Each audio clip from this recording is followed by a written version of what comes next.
আসসালামু আলাইকুম শিক্ষার্থী। আমি রাফাতুল ইসলাম বাঁধন পড়াশোনা করছি খুলনা প্রকৌশল প্রযুক্তি বিশ্ববিদ্যালয়। আমি তৃতীয় বর্ষের শিক্ষার্থী। তো তোমরা হয়তো অনেকে আমাকে চিনো, অনেকে আমার ক্লাস করেছো, একদম প্রথম থেকে আমার ক্লাসের সঙ্গে আছো। তো আমি আজকে বেশি ফর্মাল কোনো কথাবার্তা বলবো না। তো পরীক্ষার অ্যাটলিস্ট যে কোনো পাবলিক পরীক্ষার রেজাল্টের পূর্বে এই ভিডিওটা দেখা অত্যন্ত গুরুত্বপূর্ণ তোমাদের জন্য। তার বেসিক্যালি কয়েকটা কারণ আছে। কারণ একে তো আমাদের রেজাল্টের একটা টেনশন থাকে, রেজাল্টের একটা প্রেশার থাকে। তো আমরা কিভাবে এই প্রেশারটাকে রিলিজ করতে পারি, পাশাপাশি আমরা কিভাবে রেজাল্ট দেখবো, মার্কশিট সহ দেখবো, সেই সামগ্রিক বিষয় নিয়ে আজকে আমি তোমাদের সাথে কথা বলবো।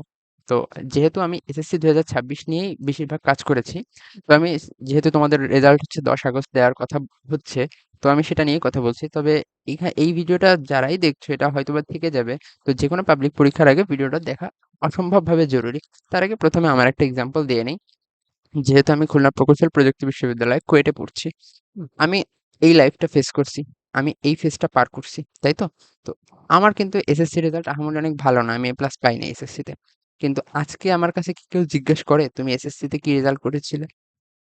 লিস্ট একটা বান্দাও কিন্তু আমার কাছে এসএসসি, ইভেন এইচএসসি রেজাল্টও আমার কাছে শুনে না তুমি এইচএসসিতে কি পেয়েছো। যদিও এইচএসসিতে গোল্ডেন নেপালে ইঞ্জিনিয়ারিং ইউনিভার্সিটিতে পরীক্ষা দেওয়া যায় না, তো সেটা বাদ দিলাম, এসএসসি নিয়েই কথা বলি আগে। তো আমার কাছে কিন্তু কেউ এখনো জিজ্ঞেস করে না তুমি এসএসসিতে কি পাইছো। তো এখান থেকে বোঝা যাচ্ছে যে একটা রেজাল্ট কখনো আমাদের ফিউচার ডিফাইন করতে পারে না, তাই না?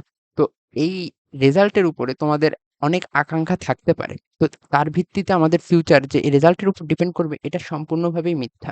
অনেকের রেজাল্ট খারাপ আসতে পারে, তো এই রেজাল্টটা অনেকে সায়েন্সের প্রতি আবার অনেক বেশি আগ্রহ আছে, কিন্তু রেজাল্টের উপর ভিত্তি করে দেখা গেল সে কমার্সে চলে গেল বা আর্টসে চলে গেল, মানে সেখানে তার ফিউচার কিন্তু ওখানেই ধ্বংস। তো আমি তোমাদের এটা বোঝাতে চাচ্ছি যে রেজাল্ট অনেক বড় বিষয় না। বিশেষ করে এই ছোটখাটো দু একটা পাবলিক এক্সাম রেজাল্ট কোনো ম্যাটার করবে না তোমাদের সামনের ফিউচারে। তো তোমরা এই রেজাল্টের উপর নিজেদের ভবিষ্যৎকে রিলাই করবে না। তোমাদের রেজাল্ট দিবে, ভালো হবে অনেকের, যাদের খারাপ হবে তারা অবশ্যই এই বিষয়টাকে মাথায় রাখবে যে তোমাদের একটু খারাপ হয়েছে, তোমাদের সামনে আরো ভালো করতে হবে। তাই বলে এখানেই যে তোমাদের জীবন থেমে যাবে এরকম চিন্তা ভাবনা করা যাবে না। তো আমরা রেজাল্ট দেখতে পারি, এই একটা ওয়েবসাইট আছে যেখানে ওয়েব বেসড রেজাল্ট দেখা যায়। এই ওয়েবসাইটটাতে গেলে তোমরা বোর্ড দিবা, এক্সামিনেশন, কোন এক্সাম, এসএসসি নাকি এইচএসসি, কত সালে পরীক্ষা দিয়েছে এবং কেমন রেজাল্ট চাও। এখানে কেমন রেজাল্ট বলতে ইন্ডিভিজুয়াল নাকি সব দেখা যাবে। তবে ইন্ডিভিজুয়াল রেজাল্টটা যদি দেখতে চাও তখন রোল এবং রেজিস্ট্রেশন নাম্বার দিতে হবে তোমাদের। এটা হচ্ছে তোমরা জাস্ট এ প্লাস পাইছো, কোন সাবজেক্টে কি পাইছো তাই দেখতে পারবা। তবে তোমাদের যদি ইন্ডিভিজুয়াল মার্ক, এমসিকিউতে কত, প্র্যাকটিক্যাল কত, এই সকল ইন্ডিভিজুয়াল মার্ক দেখতে হয়, তাহলে যে যার বোর্ডে যাওয়া। যেমন আমি যশোর বোর্ড, এই যশোর বোর্ডের এখানে এই দেখো এইচএসসি 2025 সালের রেজাল্টটা কিন্তু রিসেন্টলি পাবলিশ হয়েছে, তাই না? তো এটা দেওয়া আছে। কিছুদিন পর দেখবা এইখানে এসএসসি 2026, আর 1-2 দিনের মধ্যে এখানে চলে আসবে এসএসসি 2026। তো তোমরা ওই লিঙ্কে ক্লিক করলে তোমরা সরাসরি দেখতে পারবে। আর যারা রেজাল্ট দেখতে পারবে না তারা অবশ্যই রোল, রেজিস্ট্রেশন নাম্বার, বোর্ড এবং এই ৩ টা জিনিস অবশ্যই আমার যেকোনো ভিডিওর একটা কমেন্ট বক্সে দিয়ে রাখলেই হবে। আমি দেখে দিতে পারবো, যেহেতু আমার এখানে ওয়াইফাই স্পিড অনেক ভালো অন্যান্যদের তুলনায়। তো এইখানে আর কিছু কথা হচ্ছে আমরা ইসের মাধ্যমেও দেখতে পারি, তবে এটা অনেক লেন্দি প্রসেস এসএমএস এর মাধ্যমে দেখা। যেখানে 16222 নাম্বারে জাস্ট আমাদের মেসেজ পাঠাতে হবে, কি লিখে, এসএসসি লিখতে হবে, স্পেস দিয়ে তোমাদের বোর্ডে ৩ টা ডিজিট দিতে হবে। যেমন রাজশাহী হলে RAJ দিতে হবে, ঢাকা হলে DHA দিতে হবে।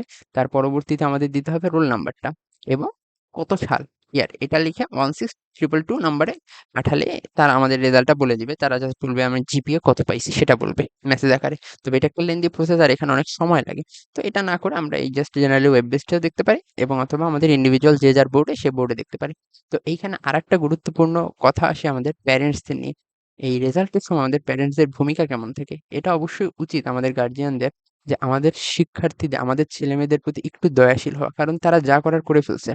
এখন আর আমাদের বকাঝকা দিয়ে তাদের রেজাল্ট পরিবর্তন করা যাবে না। পরিবর্তন করা যেতে পারলে কি যাবে সেটা হচ্ছে তাদের ফিউচার। কিভাবে তাদের ফিউচারে আমরা বোঝাতে পারি যে তাদের ফিউচারকে কিভাবে আরো ভালো করতে পারি, এই দিকে নিতে পারি। রেজাল্ট একটা খারাপ হয়েছে তাকে বকা দিলাম, সে রুমে যেয়ে কান্না করলে এর জন্য একটা নেগেটিভ ইমপ্যাক্ট পড়ে বাচ্চাদের মস্তিষ্কে। তো আমরা এইরকম কাজ থেকে বিরত থাকবো এবং সবসময় চেষ্টা করবো যে কিভাবে তাদের আরো বেশি মোটিভেট করা যায়।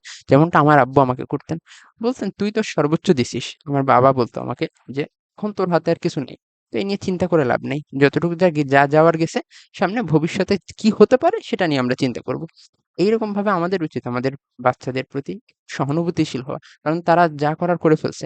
পরীক্ষা তাদের দেওয়া শেষ। এখন আমরা যদি ২ টা বকাঝকা দেই, তাদের রেজাল্টের উপর কোনো ইমপ্যাক্ট পড়বে না।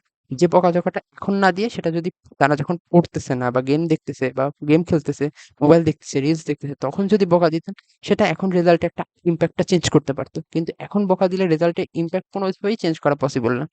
আমাদের সবসময় উচিত হবে তারা কোন পদক্ষেপ নিচ্ছে এবং পদক্ষেপটা কেমন হবে তার উপর ভিত্তি করে ডিসিশন নেওয়া। তো আমি স্টুডেন্টদের ক্ষেত্রে আরো একবার বলছি, দেখো তোমাদের যদি কোনো কখনো একা ফিল হয়, কোনো বিষয় নিয়ে খারাপ লাগে তোমরা ডিরেক্টলি আমাকে কমেন্ট করতে পারো। তো এতটুকুই।